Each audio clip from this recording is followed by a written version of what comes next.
Hello, this is your host, Philip, and today we're going to be covering a different topic on Woodrow Wilson's Second Personality by Ralph Raico. And this is from Inconvenient History Volume VI, year 2014, History Behind Bars. Stuff you're not going to find out any other place unless you go to CODOH. Look them up. They have, it's called revisionist history, which one could say is more accurate than the history we have, because history is written by the victors, and the victors have rewritten history a little bit, particularly involving World War I and also II. And you can see my other video on World War I and what I see as the true origins for it. Anyway, so on to Woodrow Wilson's second personality. Wherever blame for the war might lie, for the immense majority of Americans in 1914, it was just another of the European horrors from which our policy of neutrality, set forth by the founding fathers of the Republic, had kept us free. Pasek, Sazonov, Conrad, Poincaré, Moltke, Edward Grey, and the rest, these were the men our founding fathers had warned us against. No conceivable outcome of the war could threaten an invasion of our vast and solid continental base. We should thank a merciful providence which gave us this blessed land and impregnable fortress, that America, at least, would not be drawn into the senseless butchery of the Old World. That was unthinkable. However, in 1914, the President of the United States was Thomas Woodrow Wilson. The term most frequently applied to Woodrow Wilson nowadays is idealist. In contrast, the expression power-hungry is rarely used. Yet a scholar not unfriendly to him has written of Wilson that he loved, craved, and in a sense glorified power. Musing on the character of the U.S. government while he was still an academic, Wilson wrote, "I cannot imagine power as a thing negative and not positive." Even before he entered politics, he was fascinated by the power of the presidency, and how it could be augmented by meddling in foreign affairs and dominating overseas territories. The war with Spain and the American acquisition of colonies in the Caribbean and across the Pacific were welcomed by Wilson as productive of salutary changes in our federal system. The plunge into international politics and into the administration of distant dependencies had already resulted in, quote-unquote, the greatly increased power and opportunity for constructive statesmanship given the president. When foreign affairs plays a prominent role in politics and policy of a nation, its executive must, of necessity, be its guide. Must utter every initial judgment, take every first step of action, supply the information upon which it is to act, suggest, and in large measure control its conduct. The President of the United States is now, in 1900, as of course, at the front of affairs. There is no trouble now about getting the president's speeches printed and read, every word. The government of dependencies must be largely in his hands. Interesting things may come of this singular change. So Wilson looked forward to an enduring new leadership of the executive, with even the heads of cabinet departments exercising a new influence upon the action of Congress. Now let's talk about an interesting character who I believe I mentioned in my World War I video on the origins of, which is Edward House. Kind of mystery man, mysterious figure. Never elected to public office, Edward House nonetheless became the second most powerful man in the country in domestic and especially foreign affairs, until virtually the end of Wilson's administration. Now, I think I also mentioned that Wilson, in my World War I video, about that Edward House had said, right before the war, Germany's doing great, and seemed to be speaking well of Germany, but this could just be part of his grand game. I mean, we don't know what game this guy is playing, but Edward House is just very mysterious. We'll get more into that later. In large part, back to the text, in large part, Wilson's reputation as an idealist is traceable to his incessant professed love of peace. Yet as soon as he became president, prior to leading the country into the First World War, his actions in Latin America were anything but pacifist. Even Arthur S. Link, whom Walter Karp referred to as the keeper of the Wilsonian flame, wrote of Mexico, Central America, and the Caribbean, the years 1913 to 1921, Wilson's years in office, witnessed intervention by the State Department and the Navy on a scale that had never before been contemplated, even by such alleged imperialists as Theodore Roosevelt and William Howard Taft. The Protectorate extended over Nicaragua, the military occupation of the Dominican Republic, the invasion of subjugation of Haiti, which cost the lives of some 2,000 Haitians, were landmark of Wilson's policy. All was enveloped in the haze of his patented rhetoric of freedom, democracy, and the rights of small nations. The Pan-American Pact, which Wilson proposed to our southern neighbors, guaranteed the territorial integrity and political independence of all the signatories. Considering Wilson's persistent interference in the affairs of Mexico and other Latin states, this was hypocrisy in the grand style. The most egregious example of Wilson's bellicose interventionism before the European War was in Mexico. Here his attempt to manipulate the course of a civil war led to the fiascos of Tampico and Veracruz. In April 1914, a group of American sailors landed their ship in Tampico without permission of the authorities and were arrested. As soon as the Mexican commander heard of the incident, he had the Americans released and sent a personal apology. That would have been the end of the affair had not the Washington administration been looking for an excuse to provoke a fight. In order to benefit the side Wilson favored in the Civil War, the American admiral in charge demanded from the Mexicans a 21-gun salute to the American flag. Washington backed him up, issuing an ultimatum insisting on the salute on pain of dire consequences. Naval units were ordered to seize Veracruz. The Mexicans resisted. 126 Mexicans were killed, close to 200 wounded, according to the U.S. figures.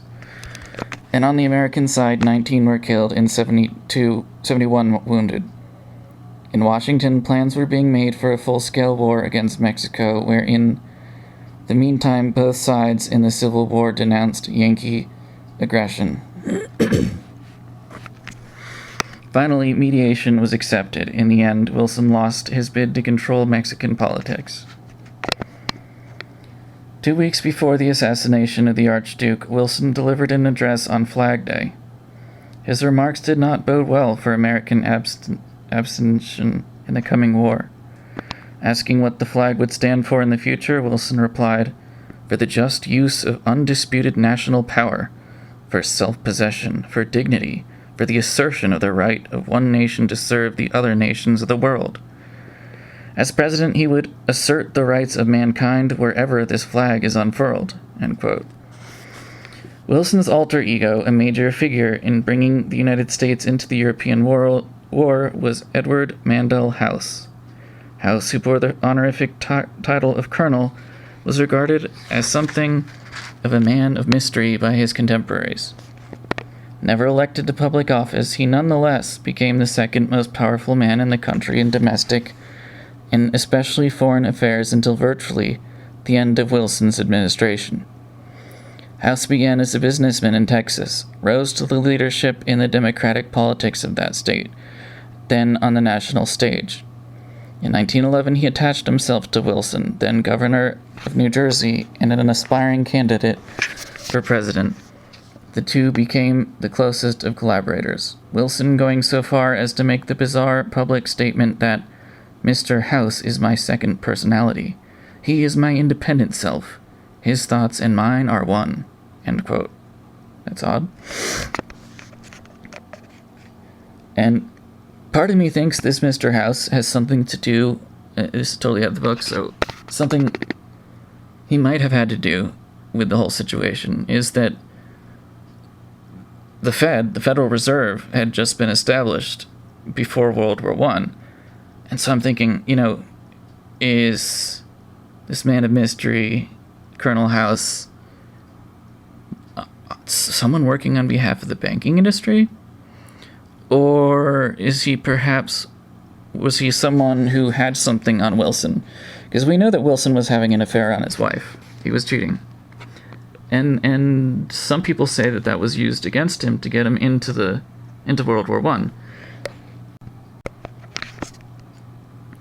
With England, the Rothschilds, and the Balfour Declaration, which involves the same usual suspects from the video in World War I that I talked about. Basically, this Milner Rhodes Anglo-American Rothschild, I would say. They call it Anglo-American, but I like to include the Rothschilds there because there's a big banking part of it that I think they like us to not think about. They just want us to think about Anglos and Americans and good times between them. No, it's more than that. We've got the banking issue in there too, and we've got the Rothschilds saying, asking Balfour, again from the World War I video, you can check that out, to make sure Israel is going to be created in the future, and to get the Americans in on Britain's side of World War I. And interesting, if you look at both world wars, what came out of it? Israel. And part of that was done in World War I, if you look into it, with the British again. Anyway, so let's get back. But that's just these are just some thoughts of mine on House. And was he someone acting on behalf of the British? Was he working for the banking industry? Both? Who knows? So back to the book. Light is cast on the mentality of this man of mystery by a futuristic political novel House published in 1912, called Philip Drew, Administrator.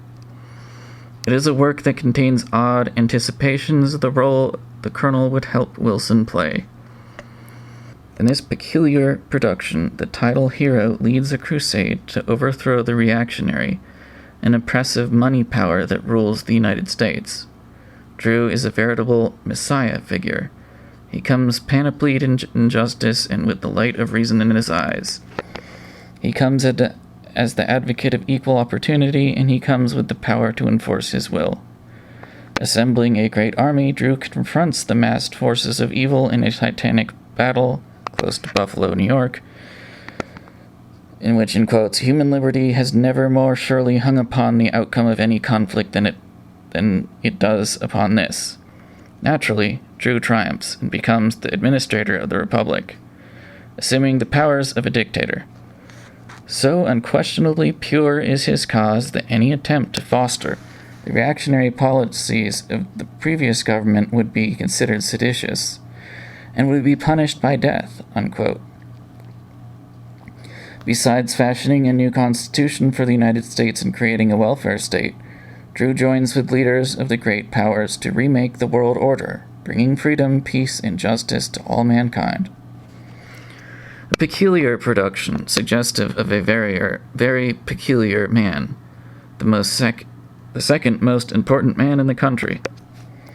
Wilson utilized House as his personal confidant, advisor, and emissary, bypassing his own appointed and congressionally scrutinized officials.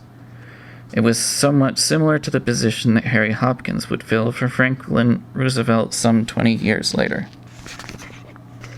When the war broke out, Wilson implored his fellow citizens to remain neutral even in word and thought. This is somewhat disingenuous considering that his whole administration, except for the poor baffled Secretary of State, William Jennings Bryan, was pro-Allied from the start.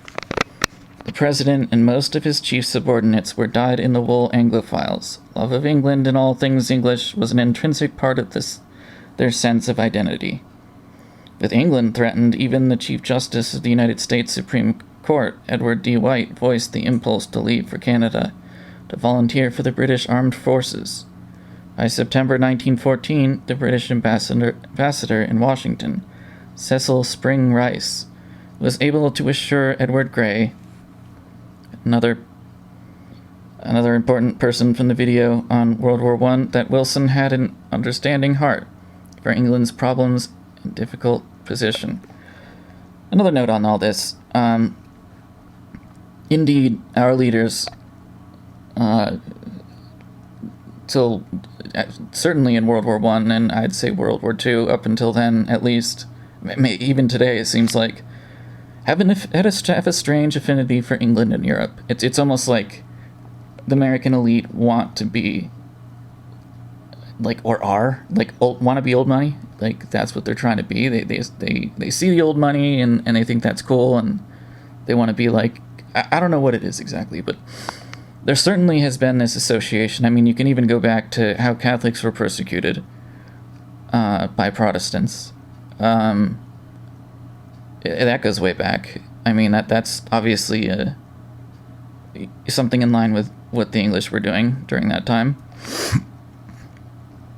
And, I mean, Catholics didn't have that many rights for quite a while. I mean, I honestly don't know when it ended, but I'm thinking after World War II. I'm just thinking about the Knights of Columbus and you know, the fact that it used to be that if the father died in a Catholic household, the kids were taken away.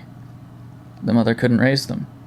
So if the father died working in some mine, they'd be taken and raised Protestant. They kind of wanted to de-Catholicize Catholics, just as they did to the de-Indianize the Native Americans. Yeah, and they did, to a large part. Which is what makes me so disgusted with the nonsense, with tearing down statues and saying Catholics were the oppressors. And the great irony is that they love to talk about Cortes and what he did with the Aztecs. Now, here's the thing about the Aztecs. They were hated by everyone around them. They were hated by most of their own people. They were sick. And I mean objectively sick. They killed children. They killed virgins. They were involved in human sacrifice. Beyond that, not only that, it wasn't just at the temples. Any people they conquered and what they made their citizens do was be a part of it. They made them decapitate, maim, and stuff bodies and put them up. Like, this was a nasty civilization, a disgusting one. And the reason, like, literally, I mean, people would walk into a village and there'd be, like, dead people, like, and entrails lying around, because that's what kind of civilization this was. This is brutal. And any people they conquered, they made get in, do this dirty stuff. Like, they made them do it. Otherwise, you'll die. You don't do this to the new people we conquered. Oh, then it'll be you whose entrails we, lie out on the street. So Cortes did a good thing, in my opinion. And the reason it was so easy for him to succeed was because no one really liked the ruling Aztecs. They terrorized other people and enslaved them. So, boo-hoo.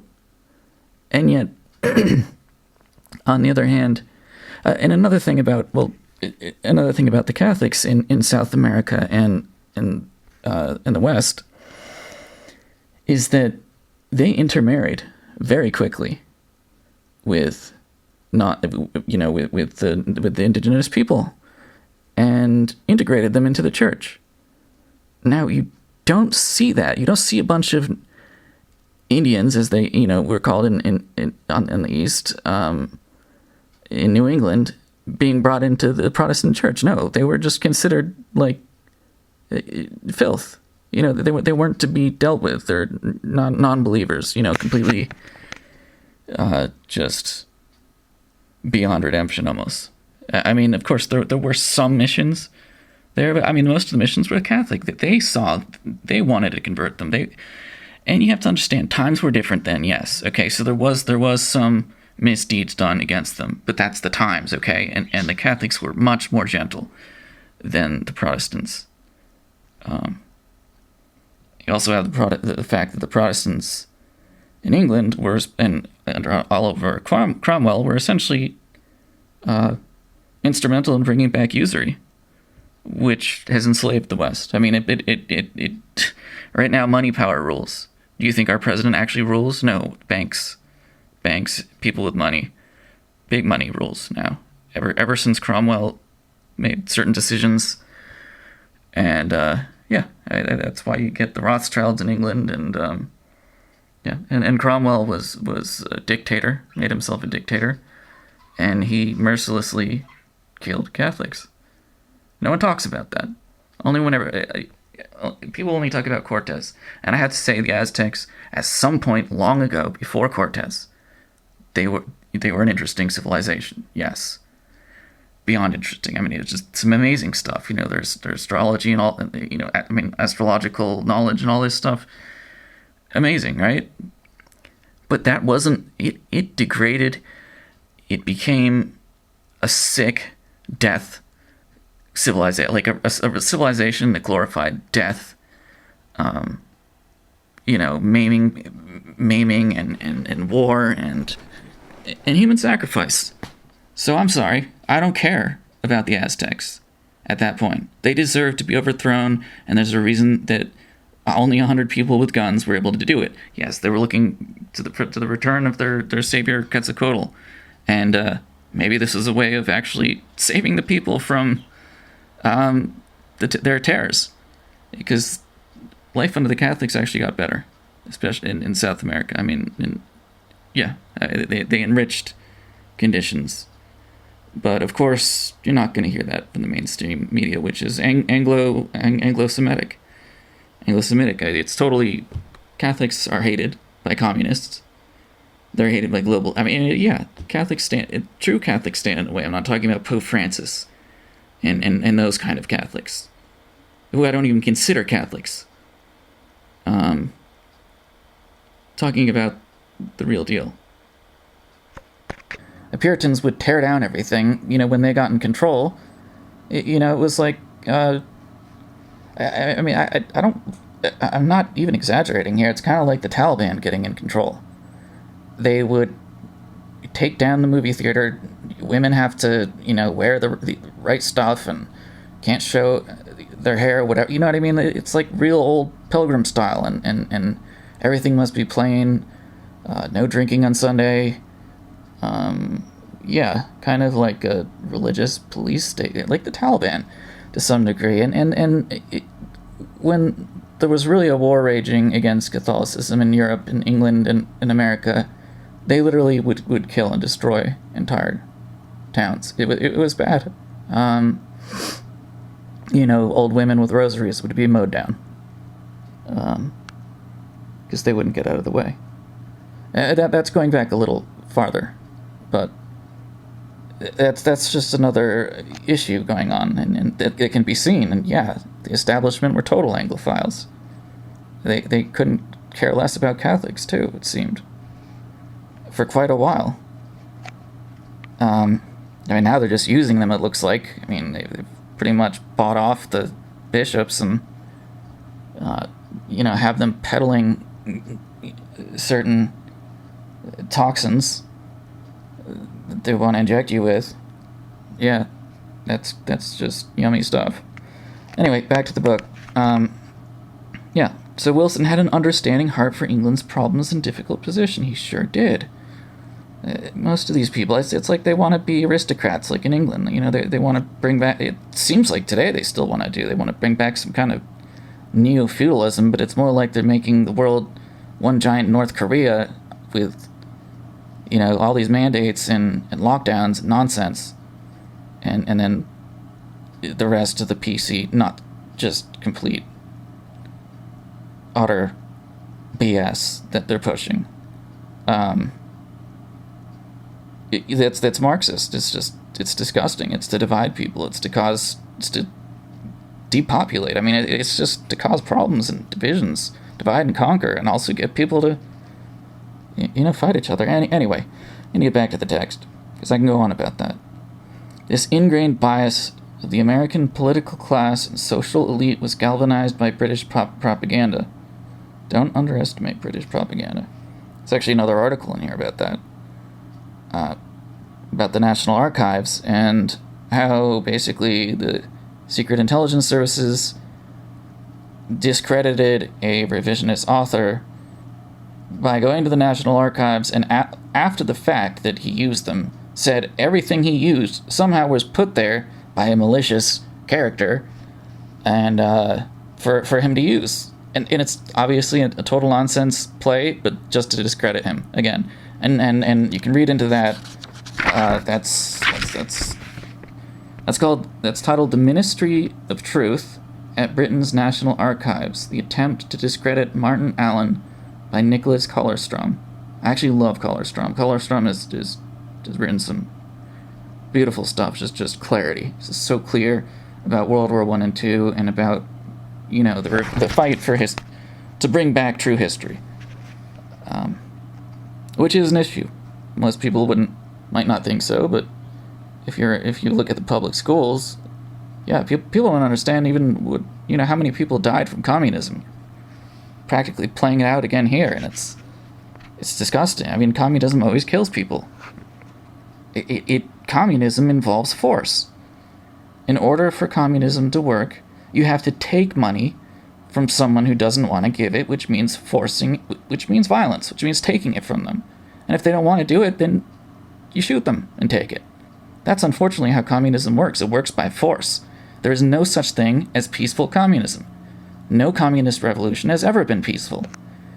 You can look at statistics. More people died from communism, than all kinds of things that they like to inflate, like, I don't want to get into certain World War II stuff, that numbers, certain special numbers like 6 or 7, that have been used before, and 6 million. Yeah, just keep putting that Kabbalistic number out there and we'll believe you. It seems to work. Most people do believe it. Anyway, I need to get back to the point, sorry. This ingrained bias of the American political class and social elite was galvanized by British propaganda. On August 5, 1914, the Royal Navy cut the cables linking the United States and Germany. Now, news for America had to be funneled through London, where the censors shaped and trimmed reports for the benefit of their government. Eventually, the British propaganda apparatus in the First World War became the greatest the world had seen to that time. Later, it was a model for the Nazi propaganda minister Joseph Goebbels. And this is totally true as well. You can look at my World War I video. I believe at the end, near the end, I showed some of the propaganda the British were showing. I mean, they showed just outright lies. Like the World War. We're talking about World War I here, which I don't believe the Germans started. I mean, I think I have come to think that Kaiser Wilhelm was weak. He had his issues that did lead to the problem. He was part of the problem, but he was not the problem. Okay. And I know in my video I was a little maybe too lenient on Kaiser Wilhelm. But still, he didn't do it. You see Russia and England and all these things going on in the background. France was just itching for it. Take back Alsace-Lorraine and all other lost territory from the Franco-Prussian War. Yeah. The fact is, British propaganda told of all kinds of sick things that the Germans were not actually doing. And actually that the French were doing on German territory. So you could look at that in the World War I video. Philip Knightley noted, British efforts to bring the United States into the war on the Allied side penetrated every phase of American life. It was one of the major propaganda efforts of history, and it was conducted so well and so secretly that little about it emerged until the eve of the Second World War, and the full story is yet to be told. Already in the first weeks of the war, stories were spread of the ghastly atrocities the Germans were committing in Belgium. And not true, it was actually the French who were doing that. But the Hun, in view of American supporters of England's cause, was to show his most hideous face at sea. So, there we go. That is the article. And hopefully you find it interesting as I did. I do not like Woodrow Wilson. I also don't like either of the Roosevelts. I think these people have along with Lincoln, destroyed America. I mean, you think Lincoln's a great guy, but just check out there's a book out there. It's called Lincoln. Hold on, let me find this. It's called The Real Lincoln: A New Look at Abraham Lincoln, His Agenda in an Unnecessary War. Now that's a pretty good one. You're not going to find this stuff in history books about him. I mean, a totally unnecessary war, and states' rights would not really be an issue right now. The Civil War destroyed states' rights. It destroyed something way superior to what we have now. Yeah, that's my opinion, and I think an opinion of I mean, it almost, if you get into conspiracy theory, and I'm not even talking conspiracy theory that's super out there, it's like you can find a lot of legitimate quote-unquote conspiracy theory that says that war was just not necessary and how much damage it did, and even that it was a planned war, and that and then 3 other wars were planned. I mean, who was that guy? That Freemason, Pike. Yeah, Albert Pike, I believe. He was the one who he talked about there needs to be a civil war, and then there needs to be 3 world wars. We've had 2. And the reason for the world wars were to create something like the UN. Again, going off course, but it is something to look into, the real Lincoln, and just imagine what would have happened had we not had a civil war. I mean, it was a devastating war. Not necessarily in numbers, but in proportion.